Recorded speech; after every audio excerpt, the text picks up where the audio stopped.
चलो देखो बेटा, अब अपन लोग बात कर रहे हैं किसके बारे में, टेस्ट ऑफ कार्बोनिल कंपाउंड्स के बारे में, है ना। अब देखो कार्बोनिल कंपाउंड कौन कौन से होते हैं, एल्डिहाइड होते हैं और कीटोन्स होते हैं। इन दोनों में स्टेबल कौन होता है ज्यादा, ketones are more stable. That means ketone जो है वो फर्दर ऑक्सीडाइज नहीं होते, तो ऑक्सीडाइज कौन होते हैं, एल्डिहाइड होते हैं। तो देखो क्या लिखा हुआ है, aldehydes can easily oxidise into carboxylic acid. Aldehyde बहुत आसानी से कार्बोक्सिलिक एसिड में ऑक्सीडाइज हो जाते हैं। अगर वो ऑक्सीडाइज हो रहे हैं तो दूसरे को क्या कर रहे होंगे, रिड्यूस कर रहे होंगे, और अगर दूसरे को रिड्यूस कर रहे that means they are reducing agents. ये क्या है, रिड्यूसिंग एजेंट, है ना। अब इसी में हम लोग क्या पढ़ते हैं, सबसे पहले बात करते हैं, कुछ टेस्ट है। सबसे पहले टेस्ट है टॉलेंस टेस्ट, है ना, उसके बारे में बात करते हैं। देखो सबसे पहले हम किसके बारे में बात करें, first A Tollens test. Tollens test जो है, इसमें जो रिएजेंट होता है, रिएजेंट जो होता है वो होता है अमोनिकल AgNO3, या कई बार एग्जामिनर आपको कैसे लिख के देगा, NH4OH प्लस AgNO3, ऐसे लिख के देगा, है ना। अब देखो टॉलेंस टेस्ट को हम लोग और क्या बोलते हैं, इसको हम लोग बोलते हैं silver mirror test, silver mirror test. अब कैसे होता है ये टेस्ट, वो देखो। सबसे पहले AgNO3 जो है ना, स्टेप वाइज ले रहे हैं। पहली स्टेप में क्या होगा, AgNO3 जो है वो रिएक्ट करेगा NH4OH के साथ, क्लियर है, और क्या बनाएगा, AgOH बनाएगा, साथ में NH4NO3 बनाएगा। NH4 इज पॉजिटिव, छापने के लिए पूरी उम्र पड़ी है, ऐसा ना हो अभी छापते रहे और बाद में समझ ही ना आए, है ना। तो AgNO3 किससे रिएक्ट कर रहा है, NH4OH से, और क्या बनाता है, AgOH प्लस NH4NO3। बोलो ये बात समझ आई। अब देखो स्टेप नंबर सेकंड में क्या होता है, ये जो AgOH बना है ना, क्योंकि Ag के ऊपर +1 चार्ज है, जब आप इसको हीट करोगे ना, तो हीट करने पर ये बनाएगा Ag2O प्लस H2O। अब देखो ये जो रिएजेंट है ना, ये माइल्ड ऑक्सीडाइजिंग एजेंट है, याद रखना इसको, क्या ये माइल्ड एग्जामिनर को पता है कि तुम गलतियां करोगे, वो तुम्हें Ag2O लिख के दे देगा एरो पर, बोलेगा बताओ क्या बनेगा प्रोडक्ट। अब आज से पहले तुमने Ag2O रिएजेंट पढ़ा है, नहीं पढ़ा ना, तो तुमने वो रिएजेंट ही नहीं पढ़ा, तुम बोलोगे सर क्या बनेगा, तुम कंफ्यूज हो जाओगे। तो याद रखना Ag2O एक माइल्ड ऑक्सीडाइजिंग एजेंट है ना, यही है। अगर ये यूज ना करो ना, इसको यूज करो, यही टॉलेंस टेस्ट है। तो अगर Ag2O लिख के दे दिया दैट मींस वो टॉलेंस टेस्ट की बात कर रहा है, समझ आ रहा है। और अब क्या होगा, ये जो Ag2O है ये रिएक्ट करेगा एल्डिहाइड के साथ, जैसे मैंने बोल दिया CH3C double bond OH, this is aldehyde, this is aldehyde. तो ये एल्डिहाइड के साथ रिएक्ट करेगा Ag2O और इसको ऑक्सीडाइज करेगा, यानी इस ऑक्सीजन को यहां इन दोनों के बीच में लगा देगा, और देखो क्या बना देगा, CH3C डबल बॉन्ड O और OH यानी कार्बोक्सिलिक एसिड बना देगा। साथ में क्या निकलेगा, सिल्वर निकलेगा Ag, तो सिल्वर सॉलिड नीचे सेटल डाउन हो जाएगा, है ना। और ये रिएक्शन टेस्ट ट्यूब में हो रही है, और टेस्ट ट्यूब में अगर सिल्वर नीचे बैठ जाएगा तो वो क्या हो जाएगा, सिल्वर मिरर बन जाएगा, यानी कुछ भी नहीं है। देखो आपने शीशे देखे घर पे जो यूज होते हैं, उसके पीछे देखना, उसके पीछे सिल्वर की कोटिंग होती है, तो उस कोटिंग की वजह से अगर उस कोटिंग को आप हटा दोगे ना, तो उस ग्लास में से आर पार दिखने लग जाएगा। तो जैसे टेस्ट ट्यूब है आपका, टेस्ट ट्यूब में से आपको आर पार दिखता है, अरे दिखता है ना, ट्रांसपेरेंट है टेस्ट ट्यूब, लेकिन जब सिल्वर नीचे जमा हो जाएगा तो आप उसको उल्टा करके देखोगे तो उसमें आपको आपका फेस दिखने लग जाएगा। समझ आया? तो ये क्या है? Silver mirror test. क्लियर है? सेकंड देखो, बी हम बात कर रहे हैं किसके बारे में? बी हम बात कर रहे हैं फेलिंग सॉल्यूशन टेस्ट, है ना? तो बी हम बात करते हैं किसके बारे में? Fehling solution test. Fehling solution test के बारे में देखो बेटा, फेलिंग सॉल्यूशन टेस्ट जो है, अब फेलिंग सॉल्यूशन दो तरह का होता है। एक होता है फेलिंग सॉल्यूशन ए और दूसरा होता है फेलिंग सॉल्यूशन बी। तो याद रखना, फेलिंग सॉल्यूशन जो है, सॉल्यूशन जो है वो दो तरह का होगा, Fehling solution A, Fehling solution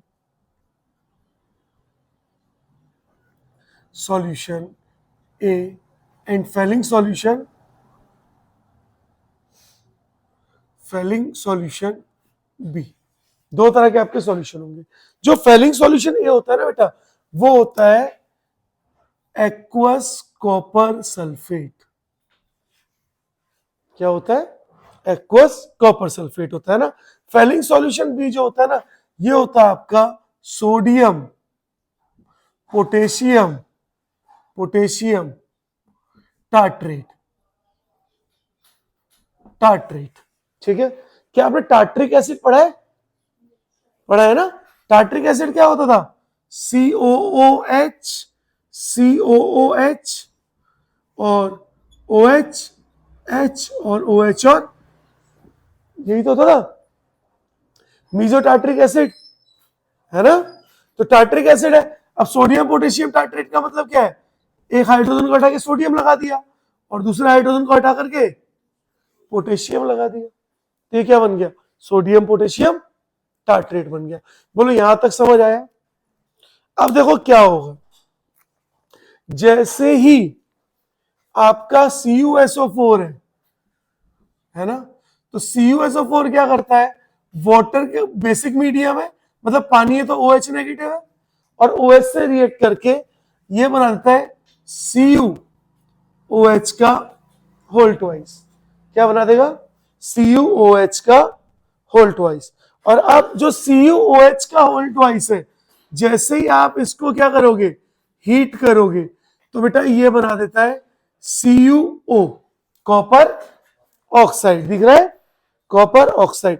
साथ में वाटर तो बनेगा ही बनेगा, अब देखो CuO, जैसे यहां पर Ag2O माइल्ड ऑक्सीडाइजिंग एजेंट था, सेम यहां पे CuO भी क्या है? माइल्ड ऑक्सीडाइजिंग एजेंट है। और अब ये जो CuO है, ये रिएक्ट करेगा किसके साथ? एल्डिहाइड के साथ। ये क्या आ गया आपका? एल्डिहाइड आ गया। इस एल्डिहाइड के साथ आपका रिएक्ट करेगा CuO और इसका क्या कर देगा? ऑक्सीडेशन करा देगा, और ऑक्सीडेशन करा के एल्डिहाइड का क्या बनाएगा? Carboxylic acid, that mean CH3 C double bond OH। साथ में CuO का क्या बन जाता है? Cu2O बन जाता है। क्या बनता है? Cu2O। और Cu2O का कैसा कलर होता है बच्चों? इसका कलर होता है रेड कलर। कैसा कलर होगा? Red colour. दैट मीन्स आपका जैसे सिल्वर मिरर टेस्ट था, ऐसे ही फेलिंग सॉल्यूशन कैसा कलर देगा? रेड कलर देगा। सेम इसी तरह होता है बेनेडिक्ट सॉल्यूशन। बेनेडिक्ट सॉल्यूशन में भी क्या होगा? CuSO4 होगा, है ना? फेलिंग सॉल्यूशन या बेनेडिक्ट सॉल्यूशन भी होगा, उसमें सोडियम पोटेशियम टार्ट्रेट की जगह होता है सोडियम पोटेशियम सीट्रेट। सारी चीजें सेम रहेंगी, वो भी एक बार इसको नोट करो, फिर उसको पढ़ते, है ना? और उसके कुछ इंपॉर्टेंट पॉइंट्स लिखेंगे, करो जरा नोट। चलो देखो, अब आगे बढ़ रहे हैं, बात करते हैं जरा नेक्स्ट टेस्ट के बारे में, जो है हमारा बेनेडिक्ट सॉल्यूशन टेस्ट, है ना? तो देखो सेम इसी तरह से Benedict solution test, test number C है हमारा बेनेडिक्ट सॉल्यूशन टेस्ट। जब हम बेटा बेनेडिक्ट सॉल्यूशन टेस्ट के बारे में बात करते हैं तो बेनेडिक्ट सॉल्यूशन भी दो तरह का होगा। देखो बेनेडिक्ट सॉल्यूशन भी हमारा दो तरह का होता है ना। एक तो होता है बेनेडिक्ट सॉल्यूशन ए, बेनेडिक्ट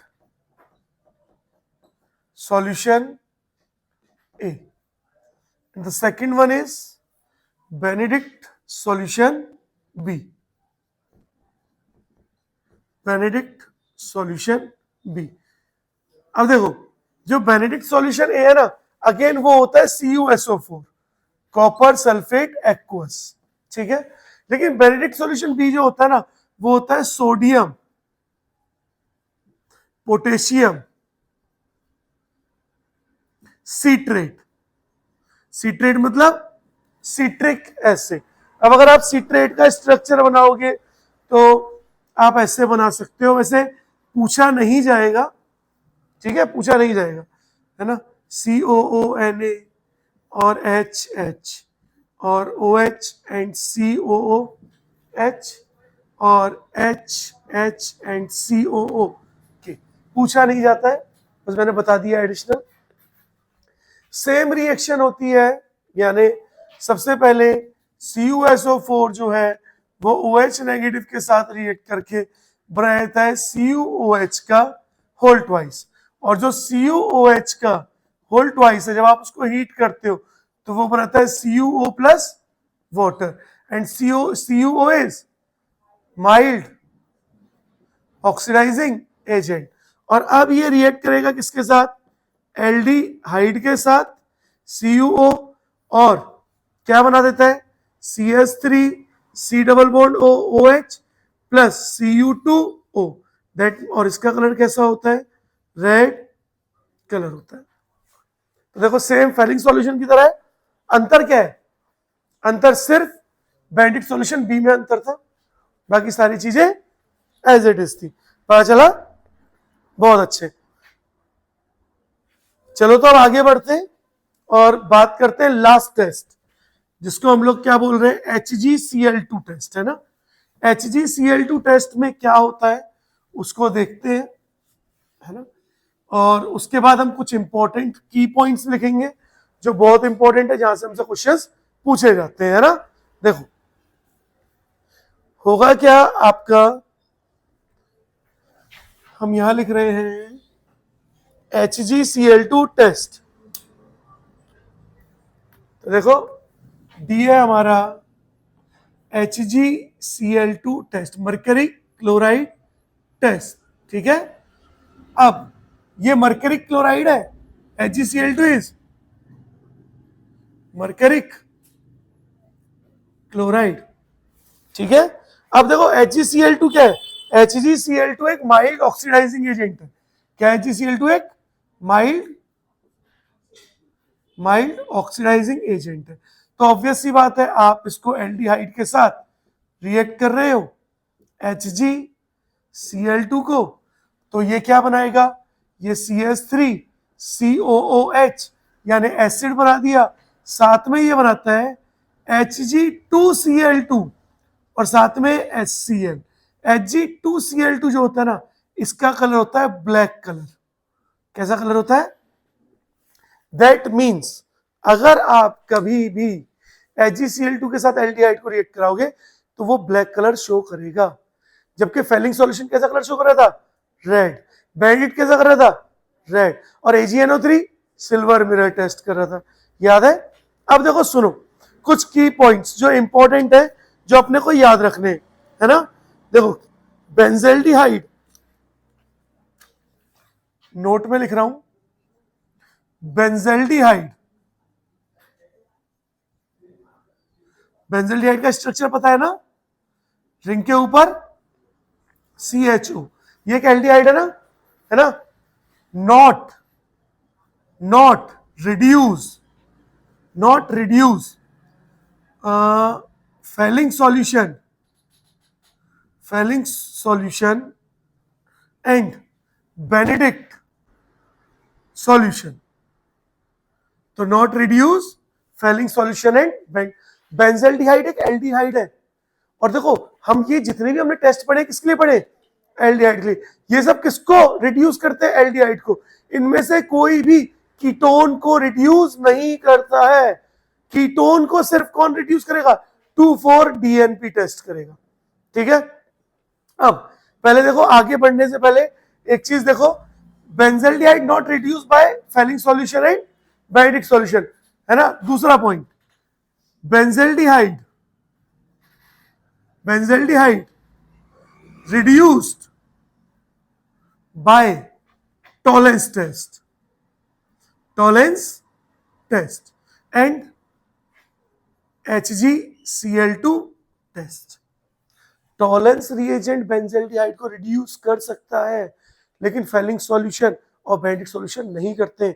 बहुत ही इंपॉर्टेंट बात है, ठीक है, क्लियर है। चलो एक सवाल का और जवाब दो। अगर मैं आपसे बोलूं फ्रक्टोज, तो फ्रक्टोज के अंदर कौन सा ग्रुप प्रेजेंट होता है, एल्डिहाइड ग्रुप या ketone group, ketone group. Fructose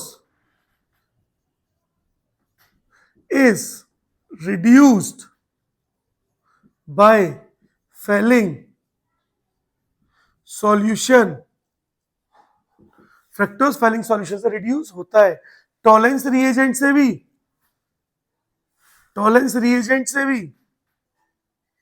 reduce होता है ना। और बेनेडिक्ट सॉल्यूशन से भी रिड्यूस होता है। जबकि हमें पता है ना कि फ्रक्टोज के अंदर कौन सा ग्रुप प्रेजेंट होता था, कीटोन ग्रुप प्रेजेंट होता था। फिर भी कीटोन होने के बाद भी फ्रक्टोज जो है वो Tollens test, Fehling solution test, Benedict solution test show कर रहा है। क्यों बताओ। तो देखो रीजन मैं बताता हूं। रीजन है अंडर बेसिक कंडीशंस। ये जो रिएजेंट है इनमें बेसिक कंडीशन होती है, तो under basic conditions reverse isomerism takes place and fructose converted into glucose. Glucose के अंदर कौन सा ग्रुप होता है, एल्डिहाइड एंड मैनोज। हाँ ठीक है, तो ग्लूकोज और मैनोज में कन्वर्ट हो जाता है और इनके अंदर एल्डिहाइड ग्रुप प्रेजेंट होते हैं। तो ये इस वजह से क्या हो जाता है, रिड्यूस हो जाता है। अदरवाइज फ्रक्टोज रिड्यूस नहीं होता। समझ पाए। एक इंपॉर्टेंट चीज और देखो, एक ऐसा कंपाउंड है, जरा मुझे बताओ, मैं बोलूं मेरा ये कंपाउंड है HC≡OH, क्या ये Tollens test, Benedict solution test, Fehling solution test देगा? देखो ये जो कंपाउंड है, दिस कंपाउंड क्या नाम है इसका, कार्बोक्सिलिक एसिड तो है ही, वैसे फॉर्मिक एसिड। तो फॉर्मिक एसिड जो है ना, दिस कंपाउंड या फॉर्मिक एसिड, दिस कंपाउंड लिख देते हैं। This compound shows Tollens test, comma Benedict solution test and Fehling solution test. भाई एसिड होकर के भी सारे टेस्ट दे रहा है, क्यों? क्योंकि कमाल की बात यह है, अगर आप इतना ग्रुप देखोगे ना, तो इतना एल्डिहाइड ग्रुप है, इतना ग्रुप, और इतना ग्रुप जो है ये, हाँ ये कैसा है, कार्बोक्सिलिक एसिड ग्रुप है ना। कैसा ग्रुप है? इसका मतलब ये जो ग्रुप है ना फॉर्मिक एसिड, ये बायफंक्शनल कंपाउंड है, क्योंकि इसके अंदर दो फंक्शनल ग्रुप प्रेजेंट है। समझ आया? अच्छा देखो एक नेक्स्ट देखो एक लास्ट पॉइंट यहां लिख देता हूं। देखो 2,4 DNP 2,4 DNP जो है रिड्यूस करता है किसको? Both ketone and aldehyde. वहां जगह नहीं थी इसलिए मैं यहां लिख देता हूं, उसके नीचे का यहां ये वाला पार्ट आप नोट करना है ना 2,4 DNP का फुल फॉर्म क्या होता है? 2,4 डाइनाइट्रो फेनिल या फिनाइल हाइड्राजीन। 2,4 डाइनाइट्रोफेनिल या फिनाइल हाइड्राजीन। और 2,4 डाइनाइट्रोफिनाइल हाइड्राजीन रिड्यूस होने के बाद किसमें कन्वर्ट हो जाएगा? 2,4 रिड्यूस होने के बाद reduce into 2,4 dinitro phenyl hydrazone. 2,4 dinitro phenyl hydrazone ये पूछा जाता है कि जब 2,4 DNP है, पहली बात तो ये क्या क्वेश्चन पूछा रहेगा कि 2,4 DNP जो है वो एल्डिहाइड और कीटोन दोनों को रिड्यूस करेगा कि नहीं करेगा, और किसमें कन्वर्ट हो जाएगा रिड्यूस होने के बाद? 2,4 डाइनाइट्रोफिनाइल हाइड्राजोन। इनका फुल फॉर्म उनका पूरा नाम पता होना चाहिए। तो बोलो क्या ये बात पता पड़ी? बेंजल्डिहाइड को सिर्फ कौन रिड्यूस करेगा? टॉलेंस। हाँ, बेंजल्डिहाइड किसको रिड्यूस करेगा? टॉलेंस रिएजेंट को। फेलिंग सॉल्यूशन या बेंटिक सॉल्यूशन को रिड्यूस नहीं करेगा। फ्रक्टोज जो है वो रिड्यूस हो जाएगा किससे? फेलिंग सॉल्यूशन और टॉलेंस और बेंटिक सबसे। क्यों? क्योंकि बेसिक मीडियम में वो रिवर्स आइसोमेरिज्म शो करेगा और कन्वर्ट हो जाएगा किसमें? ग्लूकोज एंड मैनोज में, है ना। यहाँ पे एक लाइन खींच दे, नहीं तो तुम यहाँ पे ही गड़बड़ कर दोगे। ज्यादा नीचे पहुंच गया? चलो हाँ ठीक है, यहाँ है ना। अब पहले ये नोट करना, फिर ये नोट करना, और इसी के साथ आज होती है आपकी ऑर्गेनिक भी पूरी समाप्त। ठीक है, नोट कर लो।